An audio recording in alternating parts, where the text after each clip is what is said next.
I want to welcome everyone this evening to our webinar. I am Shay Roberts, the Director of the Agriculture Business Center on St. Croix, U.S. Virgin Islands, under the umbrella of the University of the Virgin Islands and the Virgin Islands Small Business Development Center. I'm going to go through a few housekeeping notes just to give, some time to those who may want to join us. I would just like that you be respectful, keep all phones muted. We will hold questions to the end. So if you have a question, please just type it in the chat. And when we get to the appropriate segment for questions and answers, we will go through and address all questions that have stuck in the chat. We ask that you please keep your volume down when you're on mic. If you go live, please be respectful and mind the noise behind of you, please.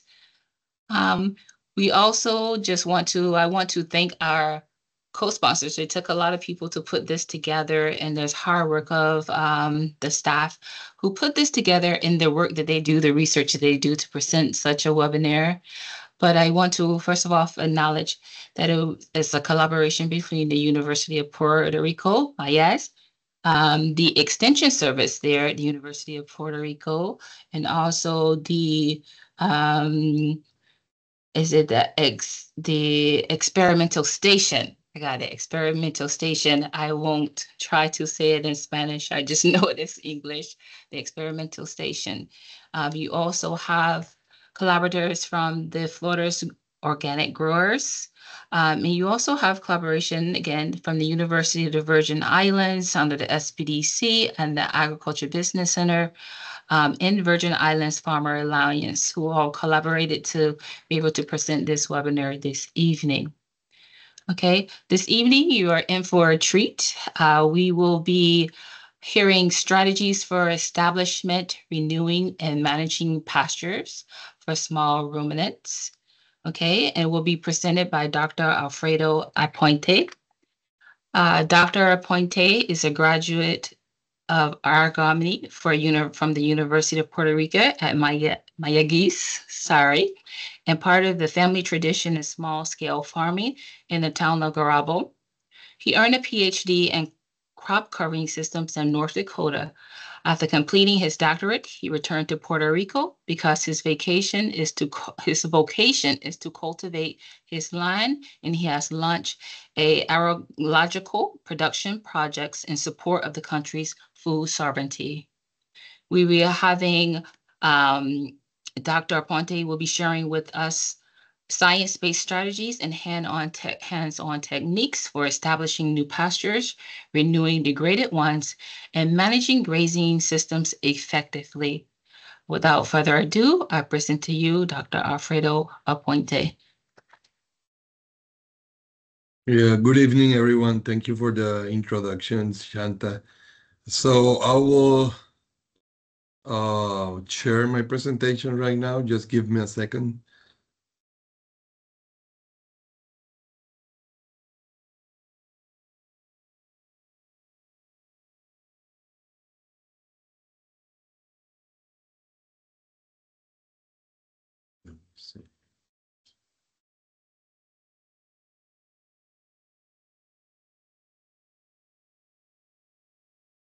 So can you see the presentation?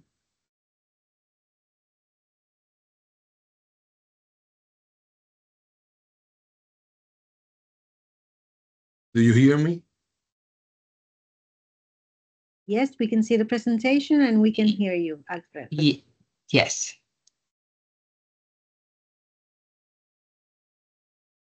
So good evening, everyone, again. I'm going to speak today a little bit about the strategies for establishment of pastures, renewing and managing pasture land. And this information we are going to share can be used for any type of livestock, pasture land or grazing land. But we are going to focus a little bit tonight in small ruminants. So tonight, we're going to talk about site assessment of planning, mainly related to the topography of our farmland or where we are located, climate, soil. We are going to talk a little bit about forage and livestock, how to manage our forages or pasture land, the selectivity when animals are feeding, cows, goats, and sheep, and some strategies of management when planting or renewing our pasture lands. So I don't have too much time to talk about each of the forage species. Maybe uh, later or on other presentation, we can show you guys about the forage species. But today we are focusing on management practices. So as introduction, one of the producers' objective when feeding livestock is to get a good weight gain or milk production within a time frame using grazing strategies. The management practices and competitive advantages that can provide grazing are huge, and also that is a added value to the products. So most of the products we get today, or people like today, are those that are produced when we are grazing animals. They want um, free range milk, free range beef, free range eggs, and most of these products are produced grazing animals. Also, when we graze animals, when they are grazing, that also help us to maintain the production cost really low, and is a good way to use the resources efficiently. So, as a producer, we have to focus on management practices that increase our net profit. And grazing is cheaper than provide the animals concentrate feed, for example. What determines the animal performance? That's one question we have to make to ourselves when we are producing livestock. We have to select a good livestock species for our topography or geographical location or specific parameters of our farm. We have to focus also in the quality of our pasture land. Another thing that we can do to determine or improve the animal performance is the pasture improvement that sometimes require investment. Sometimes we have to establish a different species of grass or change the livestock we are using to get good performance. A good example is that we have to always focus on the geographic conditions that where we are the we have when where we are located. For example, if we have hills and rocky soil and only grows some forages that are like kind of bushy forages with long stems or woody stems, that location is better for goats than for sheep, and we are going to look at that in the presentation.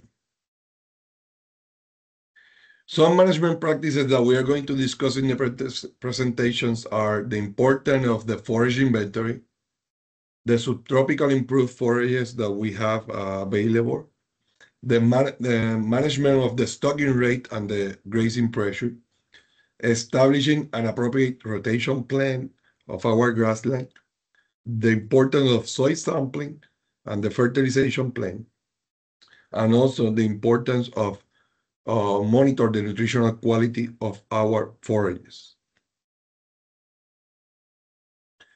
Another management option that we have to increase the production is the integration of legumes that are very important in the case of goats, and also other type of livestock when we have protein banks, for example. We are not going to talk much about this topic, the improvement of genetic potential, but I mention it because it's something really important. Improve the genetic potential of your animals. We have to observe the animals that we have, the livestock that we have, how they eat, how they behave. Because sometimes there's some animals that like to eat a specific grasses or a specific type of forages, but other ones like to eat everything. So those animals that are more selective, sometimes we have to uh, eliminate that from the herd because we want animals that eat everything in our pasture. And also the important establishing irrigation system of have available water or a water use efficient plan to irrigate our farmland. Some key factors that influence the forage production and the management practices and site assessment for plant and animals that we're going to discuss now. We are going one by one, and all these subtopics are really important to understand them really well so we can manage adequately our pasture land. First is the soil.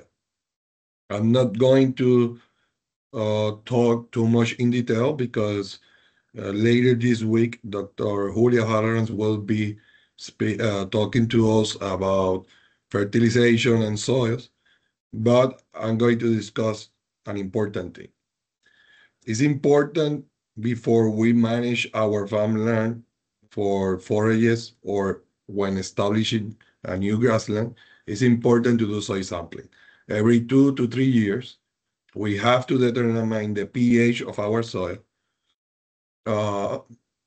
It's good if we have pH between 5.5 and 7.5. If not, we have to use amendments like lime to increase that pH if it's too low.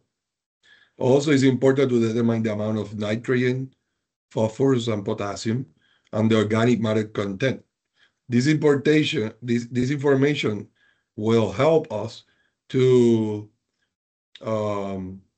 determine later what type of forage we are going to be planting or how to manage our forage in the farm. Another important samples that we have to take is the forage samples. We are going to see that later in the presentation. Forage samples give us an indicator of nutrient extraction from the soil and also give us information about the nutritional value of forage. It will provide us the neutral detergent fiber information, the acid detergent fiber information, the stability, and crude protein, and other components that are really important to know because it will help us to establish a good diet for our animals. I put this in here because we have to know where are we located before taking any decision. So there are some geographical limits and some ecological limits. We are located between the tropics of Cancer and the Tropic of Capricorn, latitude 23.5 north, 23.5 south. And you can see that in the picture to your right. There also you can see the equator, where it's latitude 0. However, the Caribbean is located more to the really close to the Tropic of Cancer. And also, we have to recognize where we are located related to the elevation. You can see in the picture, here is the Cayambe volcano in Ecuador that is 5,790 meters above sea level. So the temperature there and the climate there, even when it's located in the equator, is really different to the climate in the coast, for example. So it's really important to know where we are located when determining what kind of species of livestock or forages, grasses or legumes we are using to feed our animals. I show this map where you can see the different agroecological characteristic of North America, Puerto Rico, and U.S. Virgin Island. There is many differences, and also inside our small islands, there is many different ecological sites related to coastal areas, the dry forest, mountains, the impact of plantation agriculture, the dominance of different caliche soils, soils that are rocky soils, the water availability. So we have to take in account all these ecological sites and characteristics to manage our farmland. And also this information that is really important because for tourism purpose, we are located in the tropics. But we are not tropical islands. We are subtropical islands. And we are classified as subtropical forest. We have different ecological sites and life zones in our islands. And this is really important to recognize because there is a lot of variation in the climate, in the weather, different temperatures, precipitation. To be classified as a tropic, the minimum temperature of the coldest month should be not lower than 64 degrees. And for example, in Puerto Rico, we have a record 42 degrees in the past. So the difference between the coldest and the hottest day should be no more than 34 degrees. And in Puerto Rico, we have registered differences of 60 degrees in one day. And the day and the night hours should be equal. And where we are located in the Caribbean, in summer, we can have between 1.2 to 2 hours, 1.5 to 2 hours of sunlight, or more sunlight during summer than in winter. And the rainfall should be normally daily to be classified as tropics. So we are not classified as a tropic. We are subtropical, a subtropical forest. This is really important when taking decisions of the grass species or legume species we are going to plant in our grazing lands or paddocks. Because most of the grasses that we have available for planting have some photoperiod, and they tend to grow more in summer than in winter, even with this short difference in daylight. And another important thing is the solar radiation that we get in the Caribbean. Is a really high solar radiation. So we can get up to 2,000 watts per square meter. And that have an effect on plant vitality. As I mentioned before, grasses that we have available in the tropic grows faster and produce more biomass during the summer than in winter. That is also related because our winter tends to be the dry season, and the summers tend to be the wet season. That is not too common right now because of the climate change, but it was common 30, 40 years ago to have a more specific wet season and a dry season. So we are going to focus now a little bit on the plant components. We already talked about climate, weather, geographic limits, and ecological sites. Now we're going to talk about the plant components of the grazing or paddock sites. When managing forages, it's really important to focus on the development stage or growing stage of the grasses. We manage grasses to increase their biomass production through photosynthesis. And that's something that we have to recognize. When we raise livestock, we are dedicated to grow grasses. That's our main crop, grasses and legumes. And we have to manage the grasses or legumes to provide feedstock for animals that improve their weight or milk production or their development. So the main thing here is to manage the grasses to provide a good source of forage.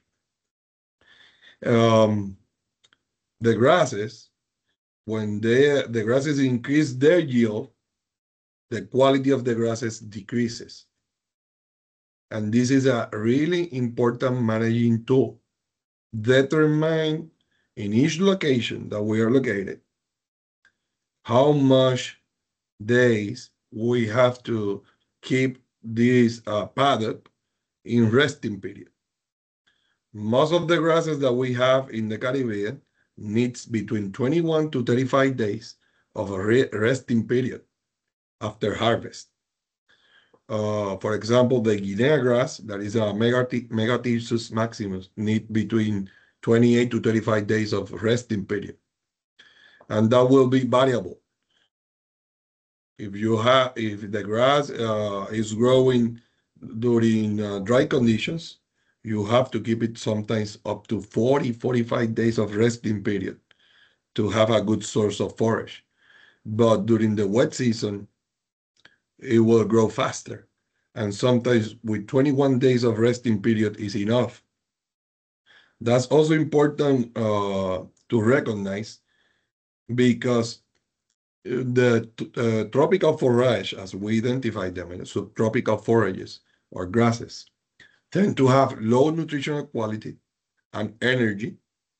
These native or natural pastures are low in quality and energy. And if we harvest them or graze them after these 35 days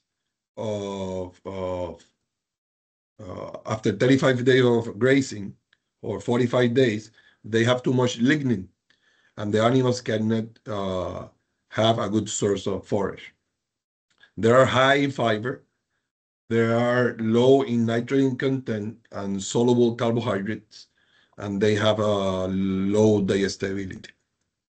Some of the grasses that are considered native or naturalized, I put it down here in the presentation, like the Guinea grass, the Bermuda grass, Gamba grass, Pangola grass. These are common grasses that we have in the Caribbean, but they are low. They have low quality if we harvest them when they have too much lignin after 35 or 45 days. So later I'm going to discuss about some new, not too new, but we say new, new species of improved grasses that we grow here in Puerto Rico, and they are common now in Latin America and some parts of the south of the United States, where they are growing the Urucloa grasses. That we know it as a brachiarias. It's common here in Puerto Rico to call them brachiarias, but the correct name is Urucloa grasses. So nutritional values of forage at it matures, of the forage matures, the percentage of leaf decreases, the percentage of stems increases, the protein and energy content of the forage decrease, the fiber and lignin content increase, and the grass intake decrease. And this is important information we have to know for management, because it will be related to the intake, the amount of grass that the animal can feed. That voluntary intake will be affected by the maturity of the plant.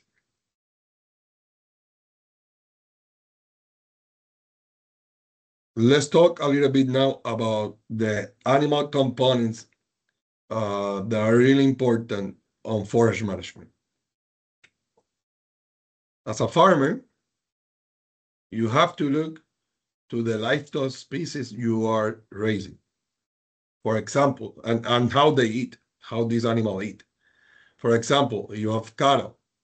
Cattle are ruminants like goats and sheep. But the cattle, when they wrap the forage with their tongue and bring it to the molars, or squeeze it between the teeth and the tooth labrum, they detach it with a movement of the head. That's the way they eat.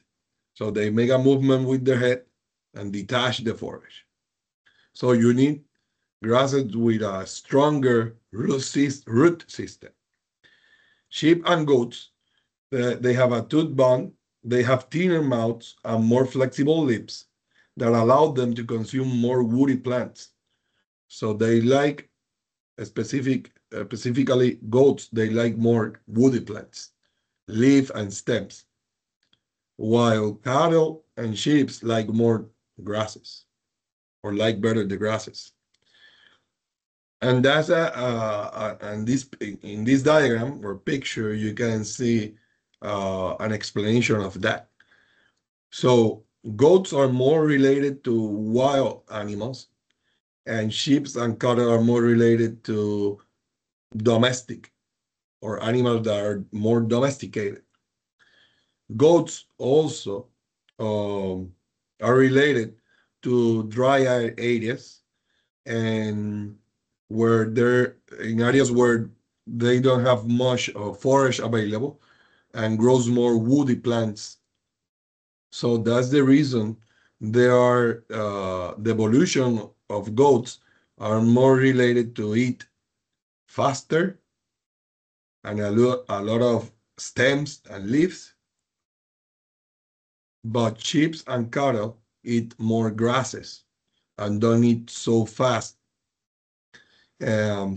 We can see that in the next diagram, the habit and the selectivity of each of these livestock species that is important. For example, cattle. The cattle eat more grasses. 70% of the diet in a cattle is grasses, 20% forbs, and 10% of trees, leaves. Sheep eat 60% grass, 30% forbs, and about 10% trees or leaves. While goats likes more trees, leaf, and woody stems, 60% of their diet is related to that, and 20% grasses and 20% other forbs. This is really important to recognize when managing this type of livestock. And also, if you are starting a new farm, you have to evaluate what do you have available. How is your land? Is a step land or with a lot of rocks or hills, and it grows only some shrubs, forbs, or woody plants. For that land is more suitable to raise goats than to raise sheep or cattle.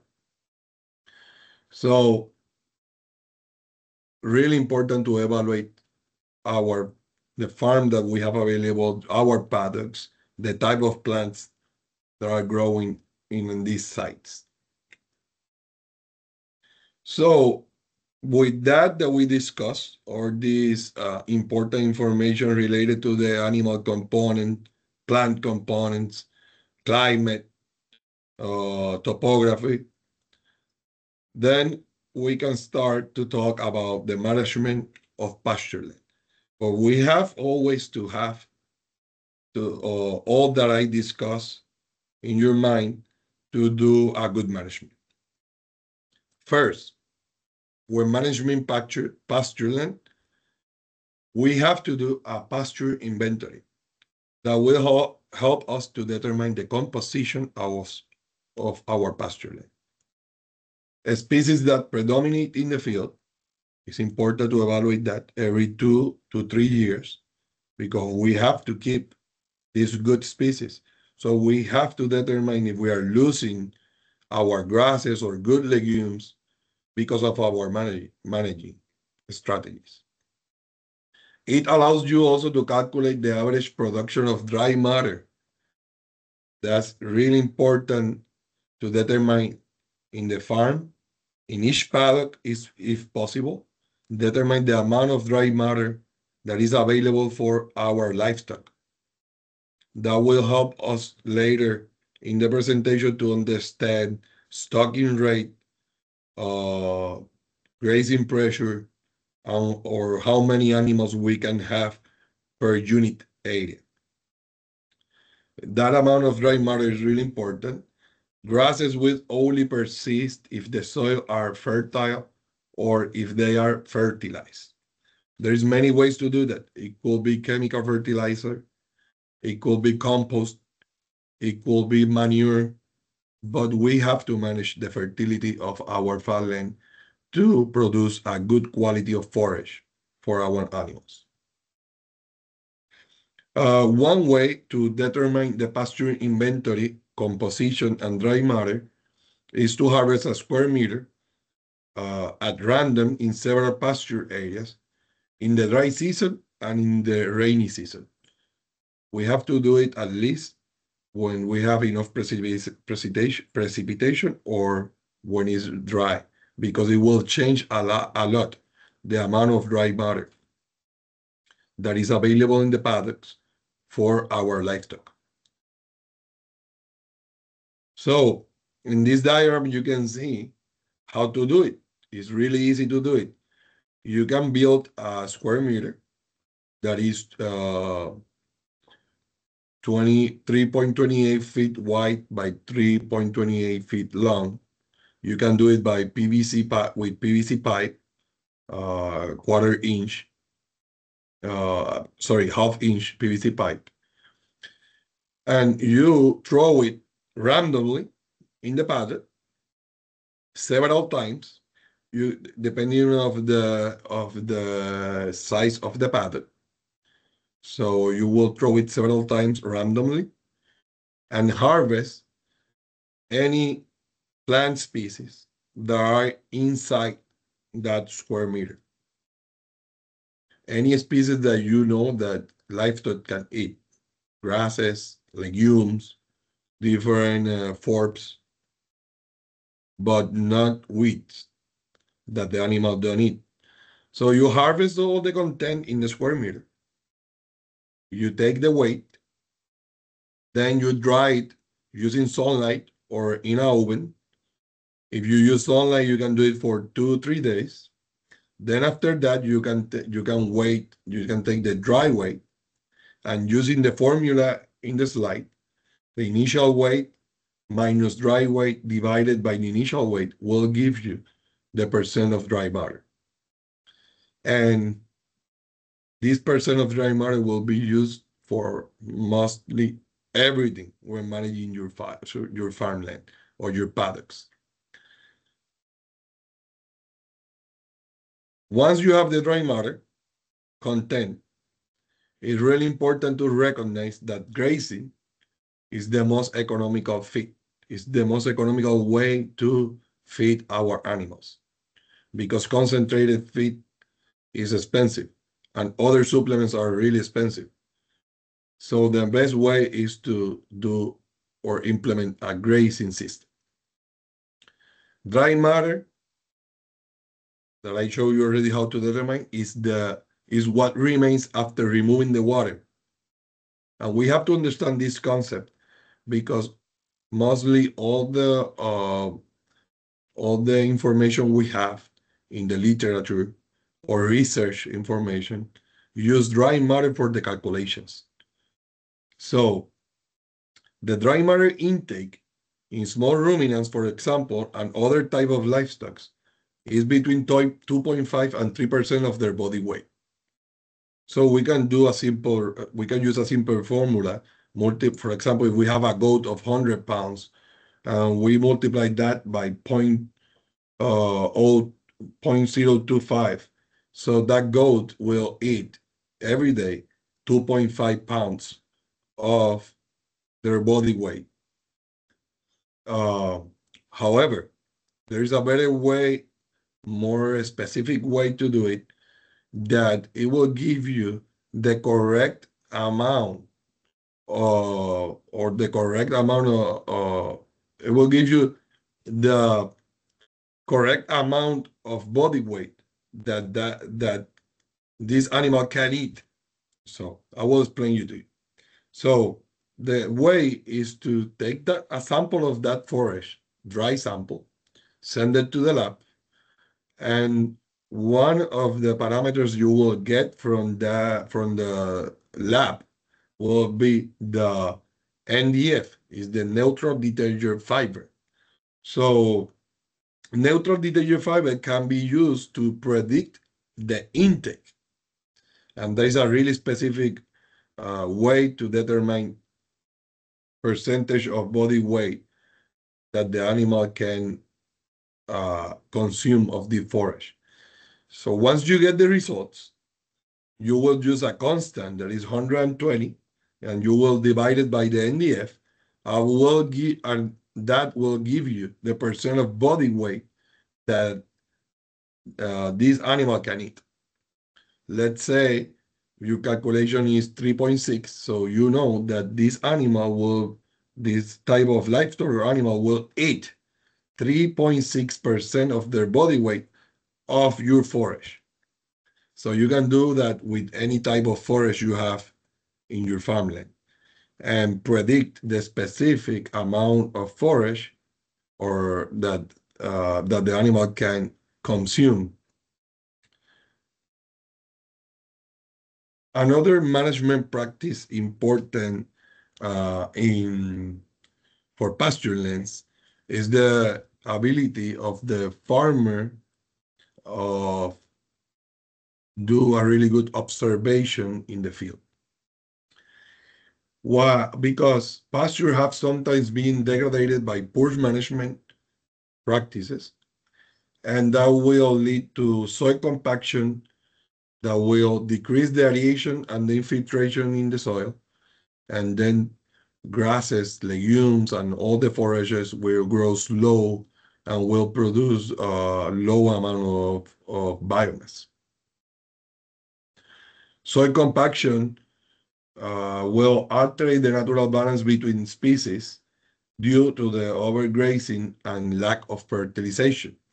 The overgrazing and lack of fertilization can be important factors that will cause soil compaction in the future. And one of the ways of reduce soil compaction is using an ecoplow. In Spanish, is an equaral. And the ecoplow, you can find it. You can find different type of ecoplows, but it will reduce the soil compaction by a mechanical way. So this type of implement can be found for big, small tractors, for walk-behind tractors, and also for animal force. So you can use it in different type of topography to reduce the soil compaction. That is really important for managing forages and get a more biomass production. Sometimes soil compaction is so strong and it has affected so much the behavior of the plant species that we have to plow all the land and establish a new type of grass or legume or forages to provide good source of feed to our animals. Another management practice is to determine the stocking rate. And to determine the stocking rate, you need the information of dry matter. You need to know how much dry matter your paddocks are able to produce. Because I already showed you how to calculate how much will be the voluntary intake and how to calculate the dry matter. So using voluntary intake of your grass and the dry matter production of your paddocks, you can calculate how many animals you can have for unit area in your farmland.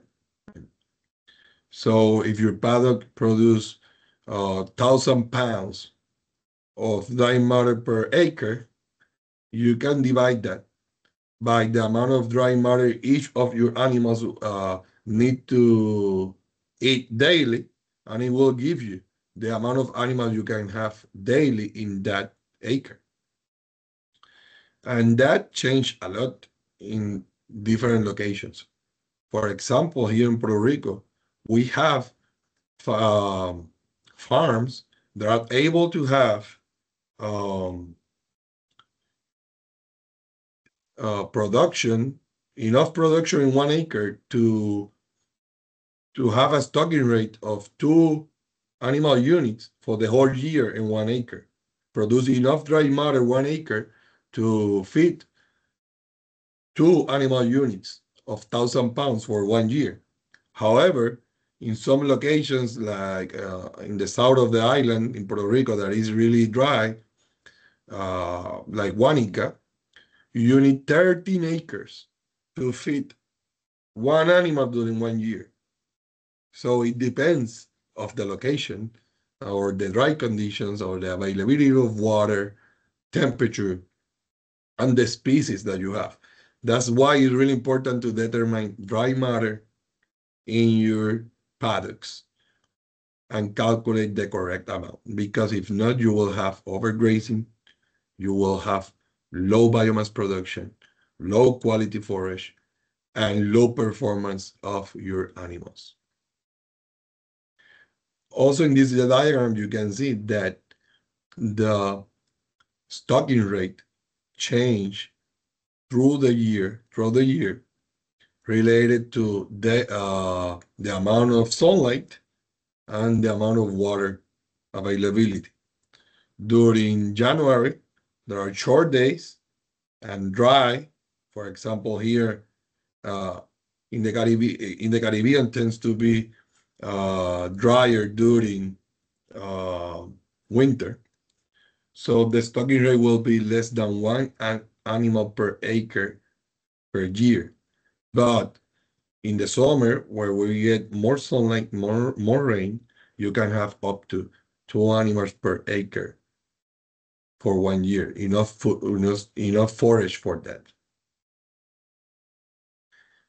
And another important thing to determine is the grazing pressure and the critical utilization of the forage. And this is something really important that a lot of farmers forget, or sometimes we don't focus on this, is the grazing pressure. Depending on the species, 50% of the available forage can be fed to animals. And that will help not to have deterioration of the pasture, and will allow a good animal performance. The grazing intensity to control grazing pressure can be controlled using a rotational grazing or using electric fences or permanent fences to establish a good rotational grazing system. The important thing is to control the cutting height, and electric fences help to control cutting height and also selection, because it can be used, we are going to see that later in the presentation, but it can be used to control the grazing of our animals. So, why is really important to control the cutting height when grazing? You can see here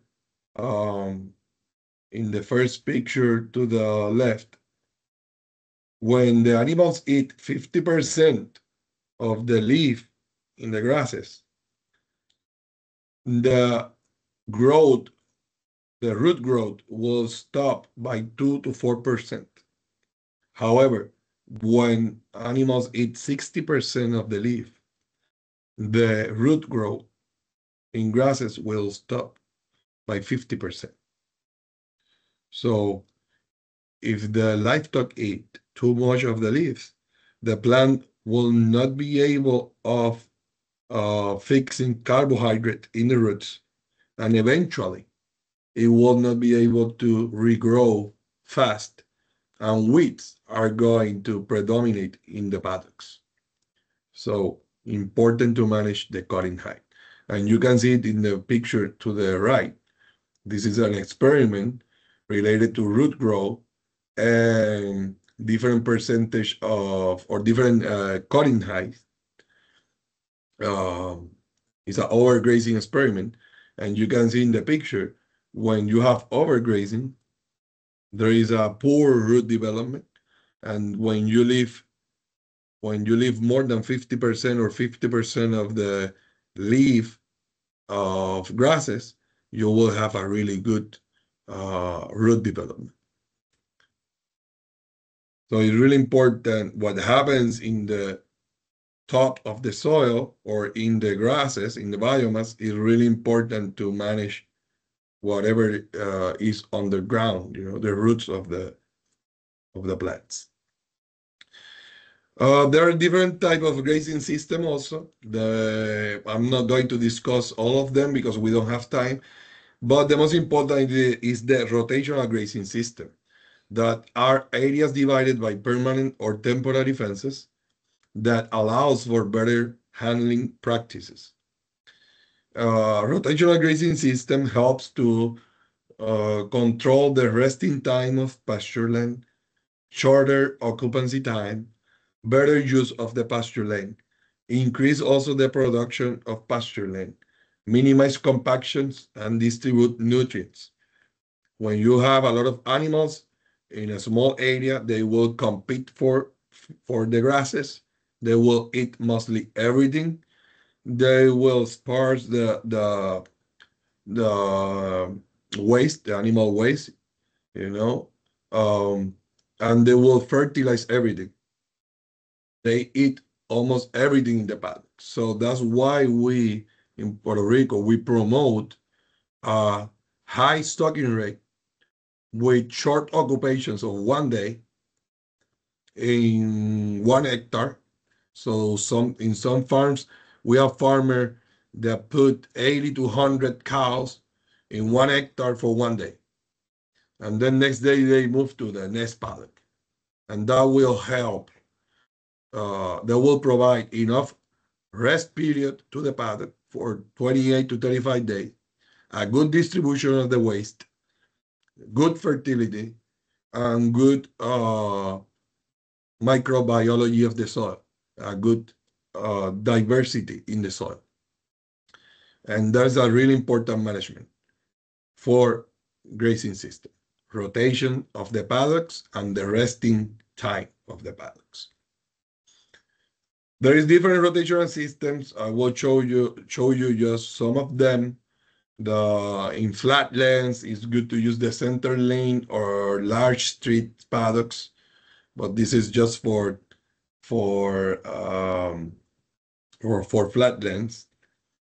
Also, there is a grazing system that is identified as a stripes rotational system. This is one of the most we use here. It's really good when you implement electric fencing because you can open these strips every day, and the size of the strip will depend on the amount of animal you have. And for that, you need dry matter and stocking rate calculation to know how much of the paddock strips you open every day for the animals. And to finish, sometimes, even when we manage all the paddocks, if we have too much grazing pressure, compaction, and animals have been eating almost everything there, and growth of the plants are limited, no more biomass, and the forage doesn't have good quality. So we have to do forage planting. And for that, there are many tropical improved grasses. There are many species and cultivars. Most of them are from the Agrícola Megathyrsus family. They are tolerant to environmental factors and soil adaptability. Some of these species of grasses tolerate drought and acidic soils, waterlogging, shallow soils, clay soil, tolerates many diseases, and these grasses have a high quality and nutritional value. We know them in Puerto Rico as brachiarias, but they are classified as Urucloa right now. And the panicums that are now Megathyrsus in airgrass is a Megathyrsus maximum. So these grasses has been developed by the CIAT, that is the International Center for Tropical Agriculture. These grasses produce a high amount of dry matter and good quality.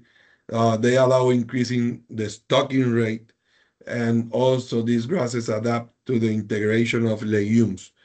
That is important to manage by fertilization. If you have too much nitrogen, grasses will grow faster. If the phosphorus is low, legumes grow slower. So we have to manage this amount of nitrogen phosphorus to have a good integration of the grasses and legumes. And I'm going to provide you just two examples of the grasses that are common right now in most Central America, Latin America, Caribbean, and all the tropics around the world.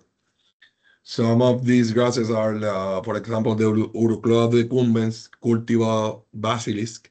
This is an important grass because this grass tolerate acidic soils, produce good quality biomass, but the most important is a grass with a good palatability. Animals like it, and also it grows fast because it produces it has a stoloniferous grow habit. So it grows really fast and it disperses in the paddocks and tolerate acidic soil. Another one is the Urucloa hybrid, Mulatto dos. This grass is also stoloniferous. It tolerates to grow in dry areas. It can tolerate a drought for 2-3 months, produce a lot of biomass. It has a good palatability, and it could have up to 12% protein. We have been working with these type of grasses for many years, and these grasses have a really good performance. So the way to plant this type of grasses, these grasses reproduce by sexual seeds. That's really important because, for example, I don't know in the U.S. Virgin Island, but in Puerto Rico, in the past we grow a lot stargrass, and the only way to reproduce that is by stems. But right now, most of the farmers are just planting this type of grasses that their reproduction is sexual. It's easier to do it. And here you have a list of the different brachiarias that are available, and the name of the cultivar and the propagation. There is a sexual propagation. So the way to do it, to propagate these type of grasses, these brachiarias and Megathyrsus grasses are just like any other crop. And farmers have to manage the grasses like any other crop. You need a really good contact of the soil with the seed to have a good germination. So when preparing the soil for grasses, for planting grasses, you have to give 1 or 2 plow passes, 2 harrow passes, and you have to incorporate 100 pounds acres of phosphorus before the second harrow pass and incorporate it really good in the soil. And then after that, you can plant the seeds. That will promote the root development of the grass when establishing the grass. And also, during the first year, you have to broadcast apply 300 pounds of nitrogen per acre to have a really good establishment of the grass. That nitrogen can be applied. It can be applied every three weeks, like 100 pounds every 3 months. Sorry. And you can start the application of the nitrogen fertilizer 50 days after planting. but the soil have to be really good prepared, like the one you see in the picture down there. That is a plot that we planted with grasses in the past, and it has to be really good prepared. The way to do it is using, you can use a seeder machine. It's the brilliant seeder, the one in the bottom is red. Also, you can do it by a broadcast seeder, but it's getting common to plant grasses now with drones, because you, even after, if you prepare the soil and you get a really good rain and it's wet, your soil, you can go with a drone and plant it. You cannot do that with a tractor. So in that way, you will know that the seeds will have available water for growing. The establishment will take about 45 days to see it in the way that is in the picture in the right. It will take like 45 days for that establishment. And then after that, you cannot graze the paddock until the grass have 120 days of rest to fix enough carbohydrate in the roots to keep growing. So after 120 days after planting, then your paddock will be available for grazing.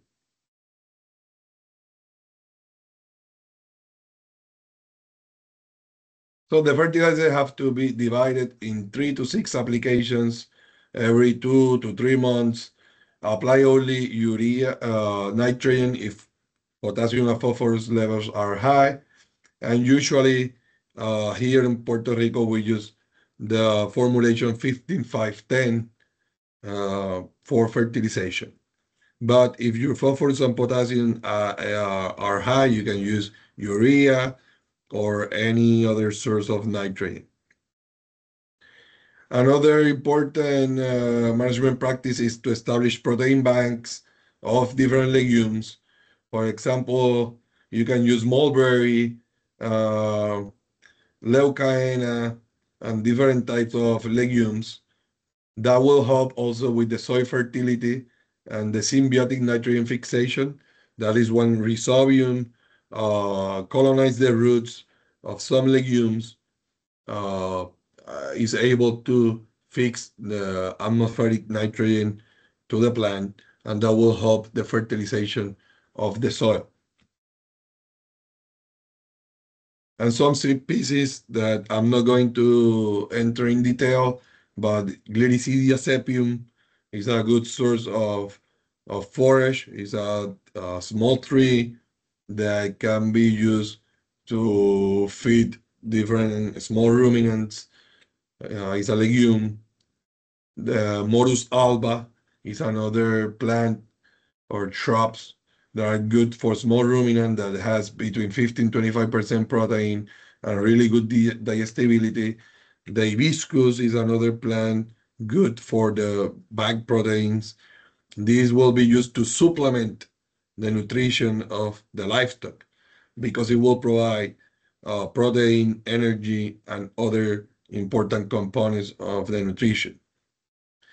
And to finish, I will show you some results of some colleagues that they has been working with they work in the past with the morera and hibiscus. And if you harvest morera and hibiscus 13 weeks after if you cut it, wait 13 weeks to harvest again, you will have a really high yield. For morera, about 14,000 kilograms per hectare. For hibiscus, about 28,000 kilograms per hectare. And it can provide between 15 to 23% protein to the animals.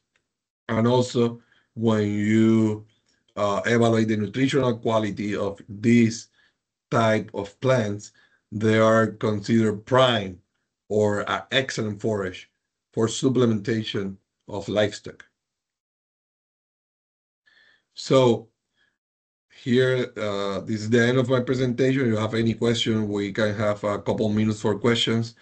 And I don't know if you're going to provide to the people later the presentation, but after this, there is some grass species. I don't have the time to discuss it. Maybe we can do it in another presentation, other time, but you have the information here of these different species of grasses that are available to grow in the tropic. So thank you for your attention, and if you have any question, this is the moment.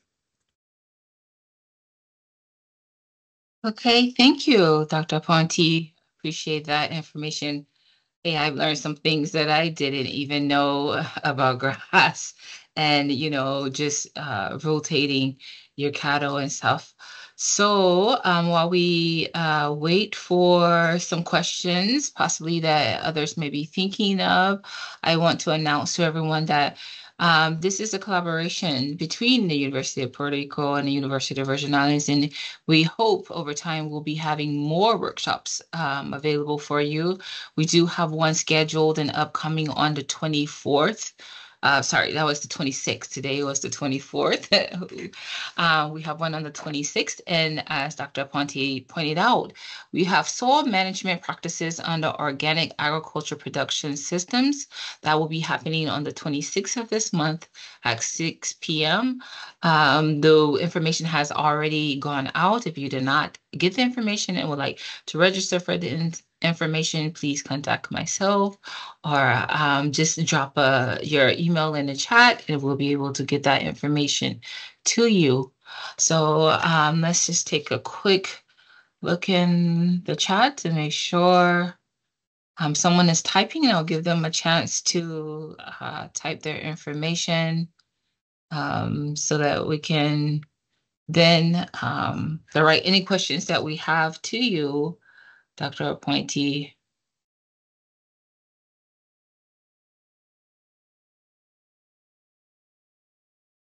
Okay, and then to stop. You can also unmute. I think we can free up if you want to speak. If we unmute the mics for those who may want to just speak and ask their question directly. I know the bubbles have gone away, so oh, she's typing it again. So let's see. But if we can unmute the mics, it's possible that the person can ask their question directly to you.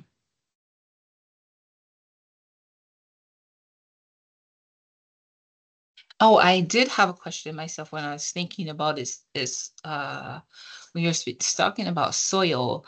Now, would it be the same or would it help at all? Sometimes I hear in farming language that it helps to rotate the crops. Now, when we're talking about crops and then grass fermentation for feeding cattle and ruminants, that's a totally different thing, right? You would have a Yes. pasture that is dedicated to that, and then pasture dedicating to growing food or produce or however you. Yes. So yeah, any forage that we plant, or most of them are like perennial crops. We establish them and we have to keep and manage them for many years, sometimes 20, 30 years. But there are ways to integrate other crops inside grasses or other forages. For example, we did a research where we planted Guinea grass, and then after we planted, 100 days after we planted, we harvested, and we plant inside the Guinea grass Crotalaria huncia. There is a legume, but that legume is an annual legume. So we integrated that crop inside the Guinea grass, and then we graze the animals. They will have a source of protein from the legume. They will have a source of fiber from the grass, but that legume is an annual crop. So you have to plant it every time or every year to have it available inside the cropping system.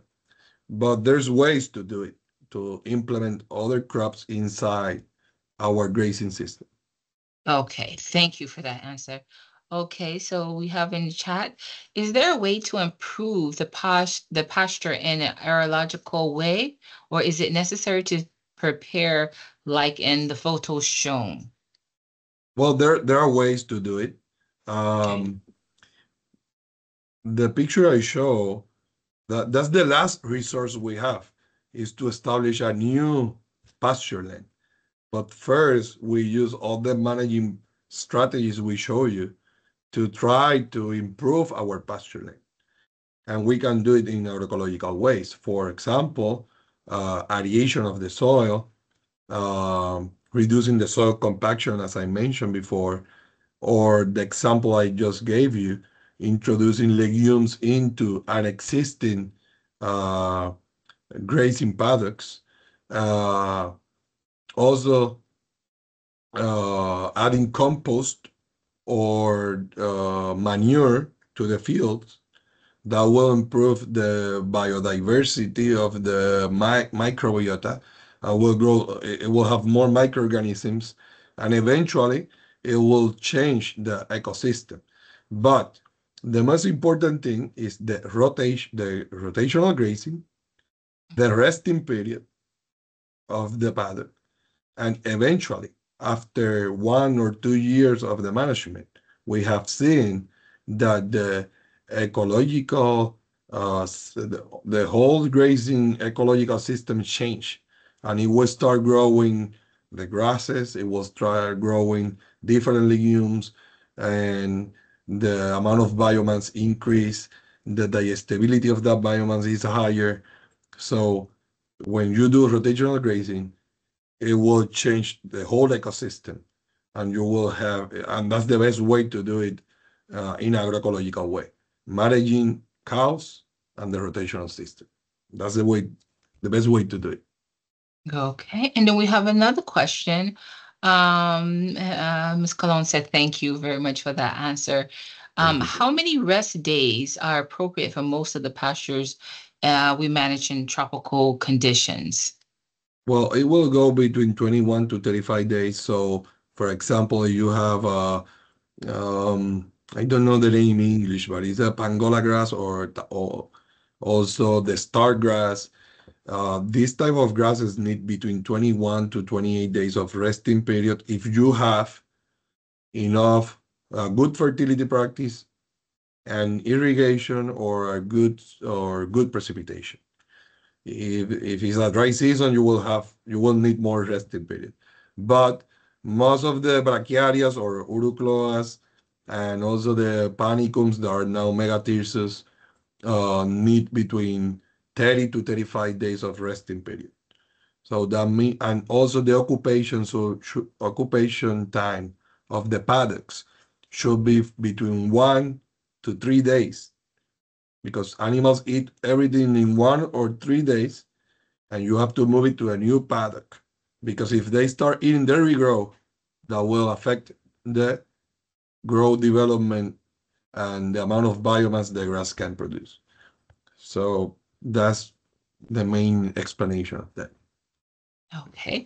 And the next question, two-part. If you have the area of your land that you per se want to turn into grazed land and maybe it's producing but not as fertile, what suggestions can you suggest to help I guess develop or I don't make I'm just gonna say make the grass grow in that Well, area?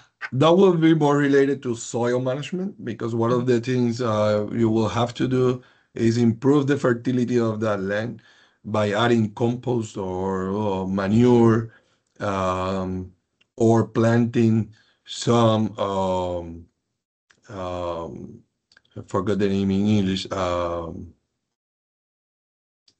green manure, Mhm. different plants that can reduce compaction and improve the fertility. For example, the Crotalaria huncia is one of these legumes that when you plant it, it helps to reduce compaction. It will also do nitrogen fixation. So you start working with the soil with this green manure, compost, or animal manure once you improve the fertility of that land, you can start then planting some of the grasses. Remember, grasses are just like any other crop. It will require, in the case of grasses, will require high amount of nitrogen. It will require nitrogen, phosphorus, all the nutrients, good contact with the soil and the seed. So we have to manage grasses like any other crop. Okay, we'll just check the chat and just make sure I didn't miss anyone. Any questions? No, that concludes our question and answer segment. Okay, well, thank you. We want to again thank everyone for joining us this evening.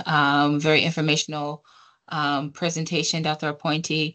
And again, thanks to the collaboration between the University of Puerto Rico, the extension services there, and also the extension services and the experimental services.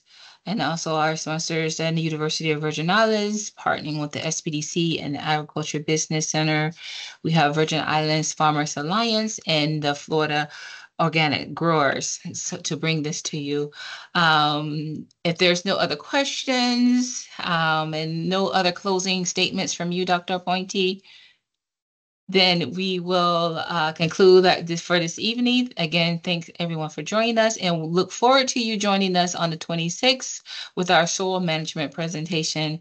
Everyone have a good night and have a safe weekend. Thank you. Thank you for the opportunity. Good evening to everyone. Okay. Good night, everyone.